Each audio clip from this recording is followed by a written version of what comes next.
Assalamualaikum warahmatullahi wabarakatuh. Bismillah, alhamdulillah.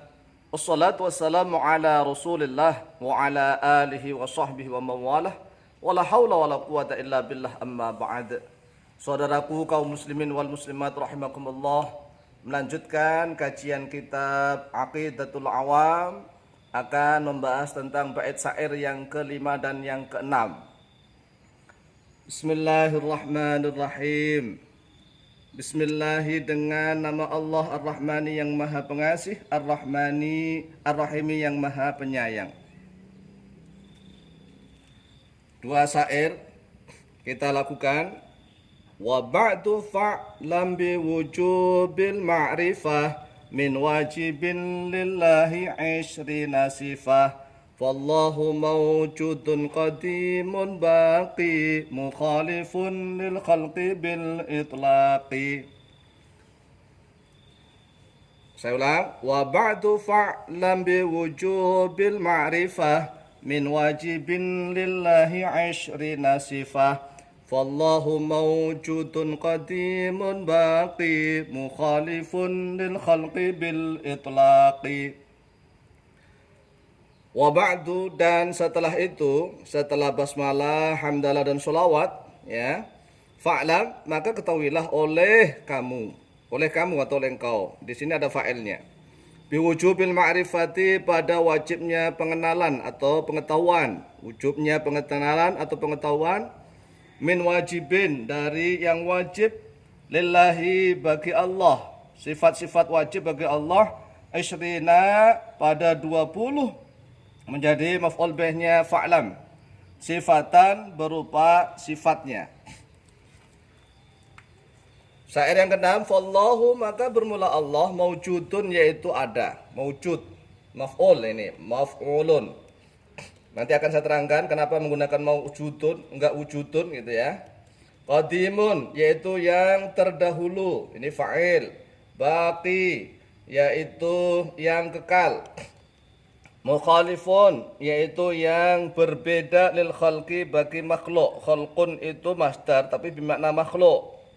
Bil itlaqi, dengan secara mutlak. Al-bayan, penjelasan. Lillahi subhanahu wa ta'ala asma'un wa sifatun. Lillahi, yaitu tetap milik Allah subhanahu, maha suci dia Allah, wa ta'ala, dan maha tinggi oleh dia Allah. Asma'un, bermula beberapa nama.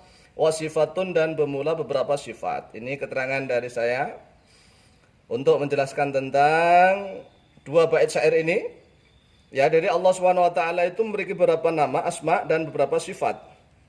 Kemudian asmaullahi taala al-husna. Jadi asmaul husna ini, asmaullahi al-husna. Al-husna ini sifatnya asma'u.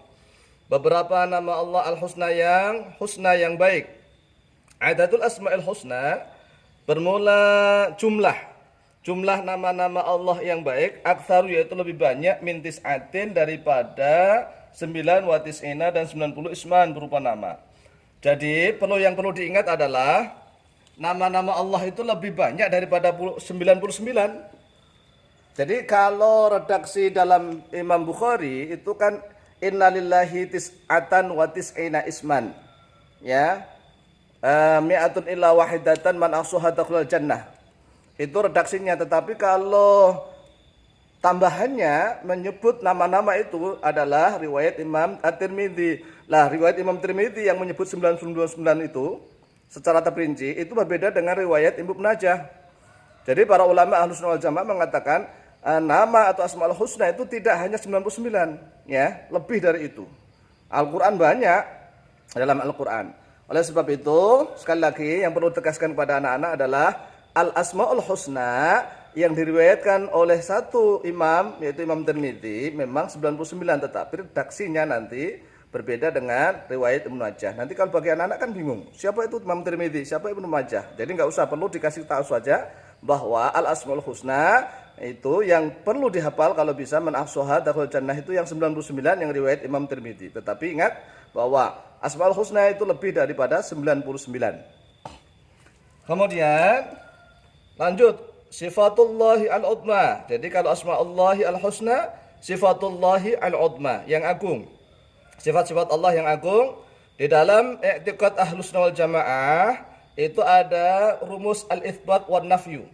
Penetapan dan peniadaan. Al-itsbat wan nafyu. Kemudian untuk mengitsbatkan yaitu penetapan ada sifat al-wajib, ada 20 sifat. Kemudian menafikan al-mustahil yaitu ada 20 sifat, kemudian al-jaiznya ada 1. Sifat wajib bagi Allah 20. Mustahilnya atau muhal, mustahil atau muhal ini nafi ada 20, jaiznya ada 1. Kemudian di dalam syair ini kan kita menyebutkan 4 saja. 1 wujud, 2 qadim, 3 baqi, 4 mukhalifun lil khalqi. Nah, ini kita terangkan di sini 4 dulu. 1 wujudun. Wujud ini sigat isim masdar, wujudun. Kemudian kalau mawujudun sigat isim maf'ul. Wujudun isim masdar maknanya ada. Ya, wajada yajidu. Wajada yajidu wujudan. Ada. Kalau mewujud yang diadakan maksudnya siapa yang berusaha? Ya makhluk. Makhluk ini kan belum pernah kenalan sama Allah. Belum pernah. Nah, Allah kan tidak kelihatan oleh mata, tetapi oleh hati kelihatan. Bagi orang-orang yang beriman, ya. Oleh sebab itu, di dalam syair Aqidatul Awam pakai redaksi mewujudun, ya. Kemudian untuk lagu anak-anak biasanya Allah wujud, qidam baqa mukhalafatun lil hawadithi, qiyamuhu binafsihi, wahdaniyah qudrah iradah, ilmu hayat, sama' basar kalam, qadiran muridan, aliman hayyan sami'an, basiran mutakalliman, kan begitu. Kita menggunakan ini wujud, ada maknanya. Kemudian mustahilnya, nafinya, lawannya wujud adalah adamun, tidak ada. Enggak mungkin Allah itu enggak ada. Karena adanya seluruh alam ini, mulai dari langit, bumi, semut, bakteri dan seterusnya, langit sab 7, bumi juga sab 7, seluruhnya sejagat, itu pasti ada yang menciptakan. Ya, makanya Allah itu pasti wujud, pasti ada. Yang menciptakan seluruh alam pasti ada. Mustahil kalau Allah enggak ada, namanya adam. Kemudian sifat yang kedua, qidamun.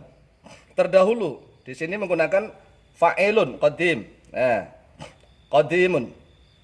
Qadimun atau qidam, terdahulu. Lawannya hudutsun, baru. Enggak mungkin ya pencipta seluruh alam ini baru, enggak mungkin. Nah, kemudian sifat yang keempat baqaun, kekal. Kekal selama-lamanya. Kemudian mustahilnya atau muhalnya adalah fana, rusak. Enggak mungkin Allah itu rusak. Tuhan rusak, enggak mungkin. Kemudian sifat yang keempat mukhalafatun, ini menggunakan masdar semua ya. Mukhalafatun lil hawadisi, yaitu berbeda dengan hawadis, hal-hal yang baru. Seluruh makhluk itu namanya hawadis. Lawannya adalah mumatsalatun lil hawadisi. Jadi wujudun lawannya adamun, qidamun lawannya hudutsun, baqaun lawannya fanaun, mukhalafatun lil hawadisi lawannya ya mumatsalatun lil hawadisi. Jadi nama Allah Asmaul Husna ya, kemudian sifat-sifat Allah yang 20, mustahilnya 20, jaiznya nanti 1, kita terangkan ini sesuai dengan bait syair dulu. Kemudian di dalam nanti sifat 20 itu ada 1 sifat salbiyah nanti ya. Ini kita kasih tanbihun dulu. 1 sifat salbiyah, 2 sifatul ma'ani, yang ketiga ada sifatul ma'nawiyah. Lah dari 3 sifat ini nanti akan dikelompokkan menjadi sifatul dzat dan sifatul fi'li. Apa itu sifatul dzat, apa itu sifatul fi'li? Sifat yang melekat kepada Allah dan sifat yang menunjukkan af'alnya Allah ini. Kemudian dalam mensifati Allah, i'tiqad Ahlussunnah wal Jamaah, Al-Asy'ariyah Maturidiyah, itu tidak boleh terlepas dari 3 kaidah ini.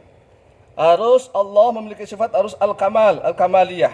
Harus sempurna, mensifati Allah harus sempurna, enggak boleh ada kekurangan. Kemudian yang kedua harus al-jalal, harus maha agung, harus penuh keagungan mensifati Allah. Yang ketiga harus jamal, harus indah, harus cantik. Enggak ada sifat Allah jelek. Jadi al-kamal, al-jalal, al-jamal. Kemudian saya terangkan lagi, ada perkenalan dari tauhidnya Wahabiyah. Tauhid Wahabiyah ini juga enggak salah sebenarnya ya. Wong ini sudah ada di dalam i'tiqad ulama-ulama terdahulu, ulama-ulama salaf. Yang pertama adalah al-uluhiyah. Yang kedua ar-rububiyah, yang ketiga al-asma, yang keempat as-sifat. Ini asmaul husna, sifat lah. Masalahnya ini as-sifat ini kadang-kadang ya, teman-teman kita, saudara-saudara kita dari Wahabiyah itu kadang-kadang tekstual. Tekstual katanya tidak mau takwil, tetapi akan terjerumus kepada tasbih. Tasbih itu apa? Penyerupaan Allah dengan makhluk. Tasbih. Kalau sudah menyerupakan Allah dengan makhluk, nanti akan terjerumus kepada tajsim. Tajsim itu menjisimkan Allah. Allah kan mukhalafatun lil hawadits. Enggak mungkin Allah itu menyerupai sifat-sifat makhluk, ya. Kata Wahabiyah, seluruh asma dan sifat itu tauqifi. Tauqifi itu ya tidak la itsbata illa bisyari, tidak bisa menetapkan kecuali dengan syariat, yaitu dengan nas. Padahal hanya lafaz Allah. Allah saja lafzul jalalah. Allah itu kan nama, isim alam yang dia tidak bisa mensifati. Tetapi kalau Ar-Rahman bisa mensifati, Ar-Rahim bisa mensifati. Jadi nanti akan bagi para pemula, anak-anak nggak usah dicerangkan seperti ini dulu ya. Tetapi karena ini kita buat di dalam video, maka kita akan jelaskan lafaz Allah saja, lafaz Allah yang tidak bisa mensifati, karena Allah ini adalah satu-satunya hanya milik seluruh penguasa jagat raya, pencipta alam semesta, yaitu Allah. Tapi kalau Ar-Rahman, Ar-Rahim, Al-Malik, Al-Qudus nanti kan bisa bermakna yang lain-lain. Demikian untuk dua bait syair dari kitab Aqidatul Awam. Mudah-mudahan diberikan kefahaman, mendapatkan ilmu yang manfaat dan barakah fid dunya wa dunya akhirah. Akhirul kalam wallahu muwaffiq ila aqwamit thariq. Wassalamualaikum warahmatullahi wabarakatuh.